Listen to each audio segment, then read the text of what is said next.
If only I wasn't such a hot mess. Every year, my New Year's resolution is don't be a hot mess this year, but I'm at the age of 36 and I haven't seemed to rectify it yet, so. Alright, I'll figure something else out. That is not happening. That was death warmed over, y'all.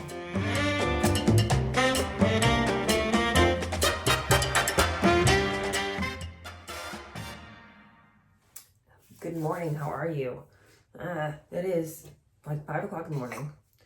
I'm looking like death warmed over, and we got it ready. And so I thought I would just invite you guys along so we could have one of our little chats. I enjoyed that the other day, but I only haven't had one topic I was talking about. Was that video that I made that I thought that hadn't received very good reviews from a lot of the audience who felt like I was wading in on stuff that didn't matter.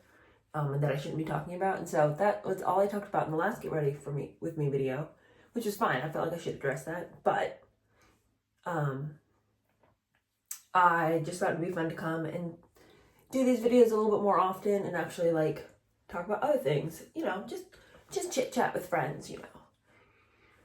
This is the reality of what we're working with. Thank God for makeup is all I can say. I'm really glad that I live in an age in which I am not shamed for wearing makeup. Although there was this one person in the comments on the last video who wanted to let me know that they thought it was vulgar that I was putting on makeup and talking about Catherine. I didn't realize she was a saint. Anyway, how was Easter? Did y'all have a nice time? We had some friends who invited us over for Easter. It was so nice of them.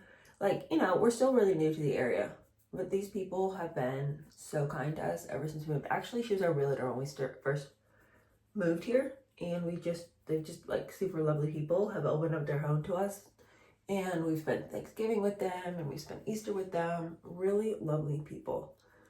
And, you know, and they also are just extremely well connected in the DC area. And so they always have like also very interesting people over to their house for things. And, yesterday, we were having lunch with a family who just got back from Tajikistan. The husband works for the State Department.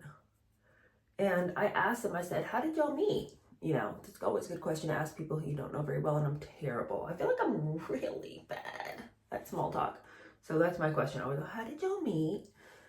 And do you know what they said? He says, we met washing dishes in Antarctica. I thought he was joking. Like, I thought he was just being, like, silly. Like, that sort of sarcastic sort of, like, silliness would have been, like, what one of my friends would have said. Like, from the echelon of society of which I belong, they would have, like, said that as a joke. So I laughed, and I said, no, how did y'all really meet? And he goes, no, that's really how we met. I was like, wow. And then, you know, it makes you be like, well, what was I doing when I was 19? Why wasn't I washing dishes in Antarctica? At least that's how I feel about things. Like, I'm, like, immediately going to, I'm such a boring person. But isn't that dumb? But, you know, then it led me into thinking, I was like, well, why wasn't I doing interesting things when I was 19? I mean, I remember there was a college that I had gotten a scholarship to. It was up in Boston. It wasn't like a huge scholarship, but it was like enough to be like, oh, I think I could consider this school now.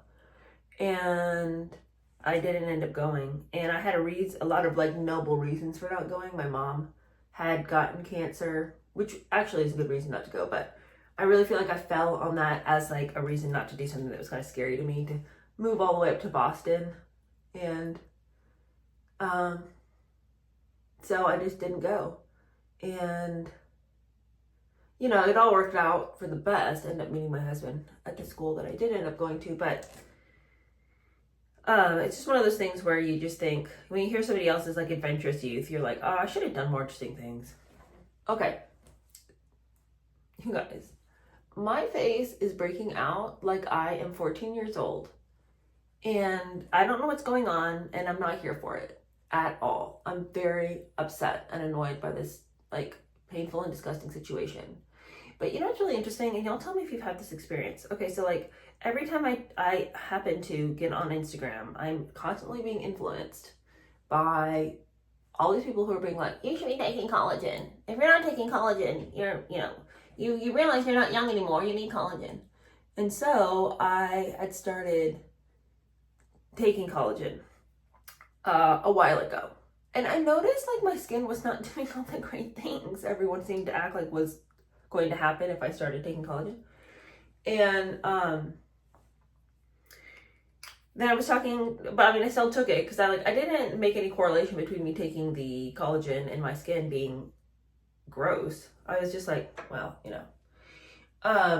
And then my sister-in-law happened to mention that she couldn't take collagen because she got cystic acne when she took it. And I was like, well, that's too bad for you. And, but I didn't think anything about it. Then flash forward to I run out of my collagen, and because it's as expensive as I'll get out, I was like, well, I'm not going to restock this. And then recently I had noticed that my nails looked like junk, and I had noticed when I took the collagen that my nails actually weren't so bad. So I started taking the collagen again so my nails would just not be so brittle and breaking. And in the interim, I had noticed my skin had cleared up.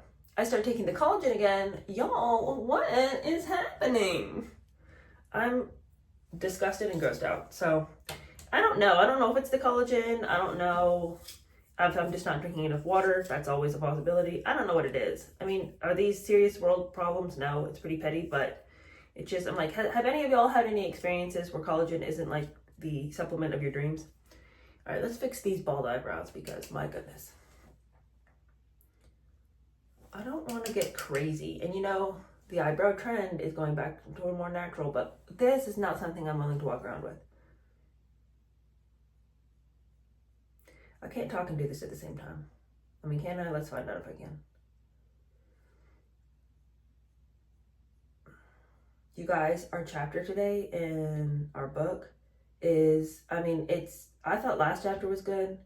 This is what I'm all about. And I don't want to give too many spoilers, even though I'm dying to talk about it. But let's just say that Harry told a story in one of his books that I was like, you liar. You big fat liar. You're so dramatic. Your mom never did that. We're going to find out that actually she did. So all I can say is it's an excellent chapter. We also talk about her relationship to the press and how she's constantly flirting with the press. And, you know, she has all these sort of relationships with photographers and journalists and all of this. And we also are talking about the panorama interview today as well. So all I can tell you is it's a good one. What also I can say is, what the heck with these eyebrows? Why did they come out so dark? I look like caterpillars in my eyes. Is this how they usually look? I don't know. This doesn't look right. It's like very dark. What the heck? I don't know. But you guys, I still feel like this is better than what we had before. So we're just going to go with it. Like I said, I'm so like I know what I'm doing over here. All right. Let's put on some eyeshadow. Let's open up these eyes so I don't look so much like a naked mole rat. All right. Let's give ourselves some shadow. Okay, I know that like the real influencers must have like a mirror or something looking at. I don't have that, and I'm just going to look into this. Let's keep talking though, shall we? Because y'all aren't here for my makeup. We're just here to chit chat, right? Oh, speaking of the channel and the videos and things like that. Last video that I did, we were talking about Sarah York, and we were saying that Sarah had, you know, how she had gone to the French Riviera and then like the palace must have ratted her out. And then I had a couple of people in the comments say, well, the palace isn't the only people who knew where she was. Diana knew where she was. Is it not possible that Diana, you know, called up one of her many friends and let them know something? One of her many press friends who could have given some sort of tip off to that paparazzi. And after reading this chapter today, where she just seems like she has many cozy relationships with photographers, with journalists, it seems like she was constantly in meetings with people in a position to do what she needed done in the press.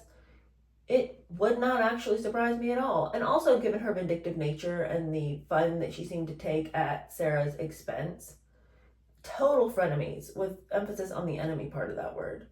It really wouldn't surprise me if she was the one who orchestrated Sarah's downfall. For no other reason than just that it was entertaining to her, but I'm sure she had something in her mind.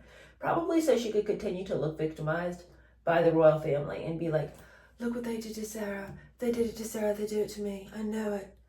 That's the sort of people they are, vindictive, evil monsters. You know, so I don't know. I mean, is it a little bit conspiratorial? Probably. Speaking of which, conspiracies. I'm not gonna lie, I do love a good conspiracy theory. Am I going to sit there and obsess about it when I wear a tinfoil hat? No. But I do think that it's just interesting to be like, well, what if it did happen? And I think that there's enough things that came up out after COVID, like the lab leak and things like that, that like lend people to think, hey, maybe the government's not really for us, you know, that kind of stuff. But I'm definitely not here to believe all the conspiracies, but I find them intensely interesting. And yesterday at Easter lunch, we were talking to the family, the couple that had gotten back from Tajikistan. And he was talking about how his brother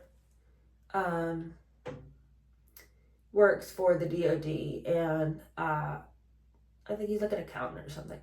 And he was talking about how everybody wants to act like it was this, well, not everybody, but there's a contingency of people who want to act like there was a conspiracy about why they were making everybody take the shot, and why they were forcing that on everybody, and why they were making it this big, you know, there are people who want to make it much bigger and more and darker and more evil than it was. And he was saying that's as simple as accounting.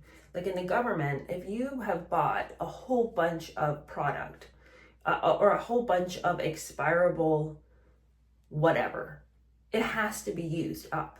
It cannot sit, because if it sits and it's not used, it's a horrible accounting error. If it's not used up, then it's a scandal. It's considered fraud. It's considered all kinds of terrible, horrible things are going to happen to those who ordered the medicine and then it wasn't used. And so because they ordered so many of those shots thinking that it was going to be the silver bullet, they then needed to make sure that people took it. And that's why it was mandated, because of accounting, because they didn't want to have to file fraud and all this for it not being used up. And it's as simple as that. And he was saying that, you know, people want to make a much bigger and darker conspiracy than it is, but it was like the practical push of, if we don't get these shots in arms, then we're going to have to, then an investigation is going to be opened up about the fraud of us purchasing these and then not using them because of government funds and all that kind of thing. Interesting idea. I don't know. Y'all, this is such a random thought, but I thought of it yesterday and I was like, I should share that with y'all, because it was an encouragement to me. And I just thought, I bet there's a lot of us who are in this position or who have thought things like this. Yesterday, as we're driving over to the lunch, my husband's driving, I'm scrolling Instagram, just seeing like, what was everybody doing? How was the Easter for everybody? And I saw a picture of one of my friends from the school that I taught at in Texas. And she was there with her 3 kids. It was a picture of her. She had 3 little kids. I think she'd had 3 kids in 3 years. And it was this beautiful picture of her and her husband and her kids. And it was a moment of real blessing for me, because this friend, well, I had met her when she was, the first time I had met her, I met her 5 years ago, and she was in her early 30s. She had just recently gotten married, and she really, really wanted kids. But it seemed like it just wasn't happening for them. And it was a point of real pain for her.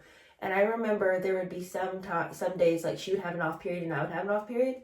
And we would go to my classroom, we would get down on our knees and we would pray. And we would pray for her and for her family, and that she would be able to have kids. And it just seemed like there was a lot of roadblocks standing in her way.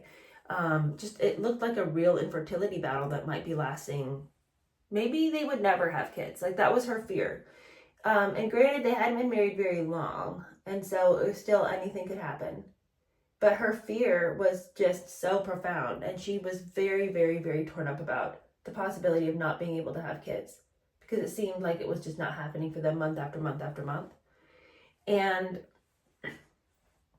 this is no shade to her at all, but I mean, she was like overwhelmed by her sadness about the possibility of not having kids. And I remember crying with her and praying with her and pleading with God for her, And now here she is 5 years later, and she's had 3 babies in 3 years. It was like boom, boom, boom. It's like once she got pregnant, she was like not pregnant for a long time, it felt like.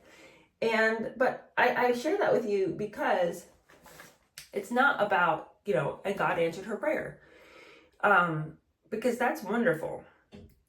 But it's about the fact that she and I spent a lot of emotion asking God for a thing that he had never said no to. It's just he was saying not yet. And I'm not saying that we can just turn off our emotion about things we've asked God for. But as I saw her standing there with her 3 kids, I thought, what if we had asked God and then let that be it? And of course, that's easier for me to say. But there are things that she and I were praying for in my life too. Like, different things I had shared with her that it wasn't just always prayer sessions about her, but like various things, we brought our prayer requests to each other, and like we were asking God together to bring about these things in our life that we really wanted, and not just like pipe dreams, but like things that we needed in our life to change. But I thought when I saw that picture of just like, how many times do we just like think God's holding out on us and he isn't? He's just saying not yet. And if he hasn't said not yet, it's not to hurt us. It's never to hurt us. It's never to be mean to us. And yet so many times it's easy to feel like God, if you really loved me, why are you saying no to me on this? Why are you making me wait? Are you ever going to say yes? And working ourselves up into a frenzy, thinking that he doesn't love us, or that he, why are you giving that person over there this blessing? Why won't you bless me too? Bless me also, Father, type of thing.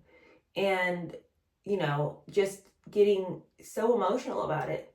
And what if he's just saying, not yet? Now, obviously in her case, it worked out for her. She ended up, having the kids, and it was all great. But what if God's just saying not yet? And what if his not yet extends into life, all of life? He doesn't mean, maybe he means not here, like not on earth, but that doesn't mean he will say no to you in heaven about something that you really wanted here. Like your life is going to go on and on and on. You have all of eternity with him to receive what it is what you've wanted. And what if what you've wanted isn't actually what you need at all? What if he gave you what you wanted, it would have been devastation to you? Think about how many times you might have dated a guy and been like, oh, if only he and I could get together. And you realize later, wow, thank God that didn't work out. I can think of a number of situations like that myself. But the other thing is too, and my sister told me this, and this sort of ties in with it. She was saying that at Easter at her church, at the closing prayer, they were thanking God. They said, thank you that when Mary went to the tomb, she didn't find what she was looking for. And I know there are things like that in all of our lives where it's like, we think that we want to go find one thing. We're certain that if we could just find that one thing, everything would be fine. Everything would fall into place if I could just find this one thing. But what if what we want to find is so beneath what God has for us that he would never give you what you ask for, because you don't even know what you're asking for. You're asking to find a dead body in a tomb when he has given you life, when he's planning on raising his son from the dead for you, Anyway, that's just my little thought, but I hope it blesses you. It was a thought I had yesterday. I mulled on it for a long time after seeing the picture of my friend and just thanking God for giving her what she asked for, but then also just saying Lord, help me never to expend energy on believing that you don't have my best interest at heart. Because if you said no for right now, it's because there's a reason, and it's because there's something better. Back to frivolous and not important things. This lipstick is a Maybelline drugstore lipstick. I love this lipstick so much. I cannot even tell you.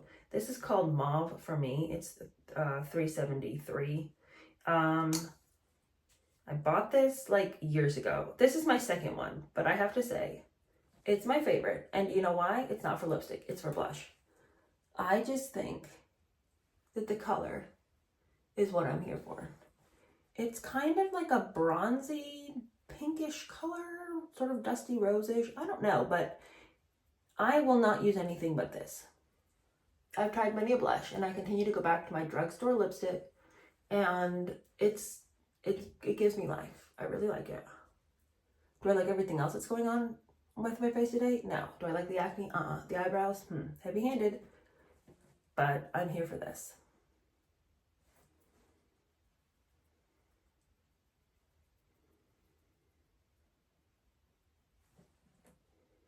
Sometimes I use it as my lipstick, sometimes I don't. Today, since I don't feel like I'm inspired by any of the lipsticks that I have, and I can't find the one I actually really want, where did that go? Who knows?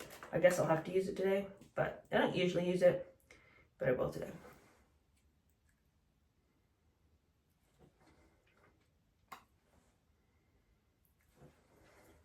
I do like to have a little bit more color on my lips, because right now, to me, that looks like death.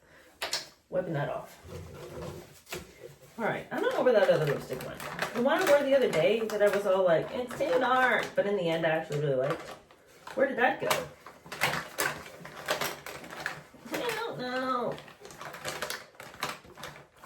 If only it wasn't such a hot mess. Every year, my New Year's resolution is don't be a hot mess this year, but I'm at the age of 36 and I haven't seemed to rectify it yet, so.